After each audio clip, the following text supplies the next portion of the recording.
ഒരിക്കലും ഒരു സന്യാസി ഒരു ഗ്രാമത്തിലൂടെ സഞ്ചരിക്കുകയാണ്.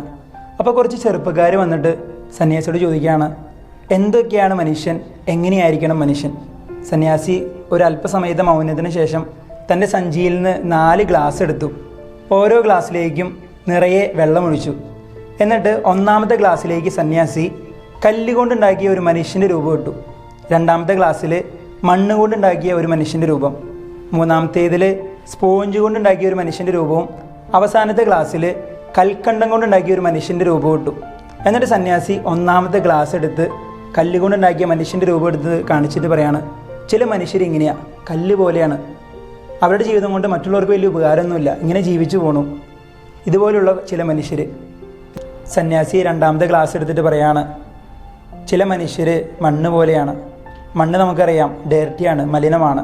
അത് ആ വെള്ളത്തിലേക്ക് ഇട്ടപ്പോൾ അത് ആ വെള്ളത്തെ മുഴുവനായിട്ടും മലിനമാക്കുന്നുണ്ട്. സന്യാസി മൂന്നാമത്തെ ഗ്ലാസ് എടുത്തു.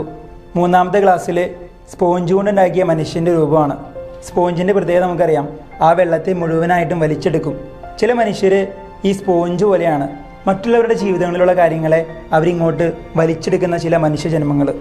അവസാനമായിട്ട് സന്യാസി 4ാമത്തെ ഗ്ലാസ് എടുത്തു.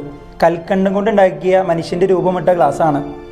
ആ ഗ്ലാസ്സിൽ സന്യാസി പൊക്കി കാണിച്ചിട്ട് പറയാണ്, ചില മനുഷ്യർ ഇങ്ങനെയാണ്, മറ്റുള്ളവർക്ക് വേണ്ടിയിട്ട് അലിഞ്ഞ് ഇല്ലാതാകുന്ന ചില മനുഷ്യജന്മങ്ങൾ. അത് അലിഞ്ഞ് ഇല്ലാതാകുക മാത്രമല്ല, ആ ഗ്ലാസ് വെള്ളത്തെ മുഴുവനായിട്ട് മധുരമുള്ളതാക്കി തീർക്കുന്നു.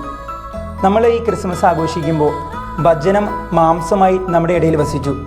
ഈശോ മനുഷ്യനായിട്ട് നമ്മുടെ കൂടെ ആയിരിക്കുന്ന അവസ്ഥ മനുഷ്യനെ പറ്റിയിട്ട് ധ്യാനിക്കേണ്ട ഒരു അവസ്ഥയാണ്. നമ്മൾ ഈ 4 ഗ്ലാസ്സിലെ അല്ലെങ്കിൽ ഈ 4 മനുഷ്യജന്മങ്ങളിൽ എവിടെയാണെന്ന് നമുക്കൊന്ന് ചിന്തിച്ച് നോക്കാം. നമ്മുടെ ജീവിതം മറ്റുള്ളവർക്ക് സന്തോഷം പകരുന്ന, മധുരം പകരുന്ന ഒരു ജീവിതങ്ങളായിട്ട് മാറട്ടെ എന്ന് ഈ ക്രിസ്മസ് കാലഘട്ടത്തിൽ നമുക്ക് ധ്യാനിക്കാം, പ്രാർത്ഥിക്കാം.